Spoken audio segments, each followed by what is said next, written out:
రాసేవాడిగా exams? ఈ exams అని తెలిసిన దగ్గర నుంచి కొంచెం అన్ఈజీగానే ఉంది. దానికి తోడి కొత్త సినిమా రిలీజ్లో ఒకటి ఎగ్జామ్ అనగానే ఇది ఆల్ ఇన్ వన్ తిరగేసాను. ఈ ఎగ్జామ్ రాస్తున్నప్పుడు ఈ మైండ్ విపరీతంగా ఆలోచించడం మొదలుపెట్టింది. నాకు అర్థమైపోయింది ఈ ఎగ్జామ్ కూడా పోయిందని.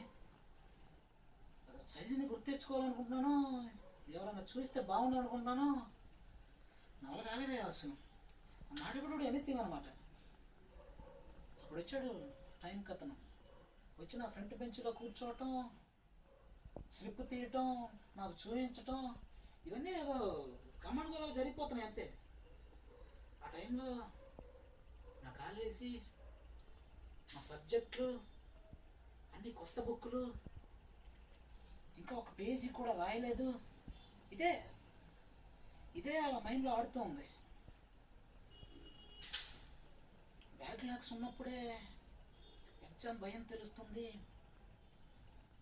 ఏమి చదవనప్పుడే స్లిప్ విలువ తెలుస్తుంది అంటే నిజమే. నా ఒక్కడి కోసం రాలేదు అతను, నా బ్యాక్లాగ్స్ అన్ని క్లియర్ చేయడానికి వచ్చాడు. Thank you.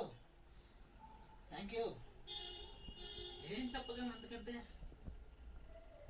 జేబులో డబ్బులు ఉంటే ఈ పాటికి బిర్యానీ పార్టీ ఇచ్చేవాడిని.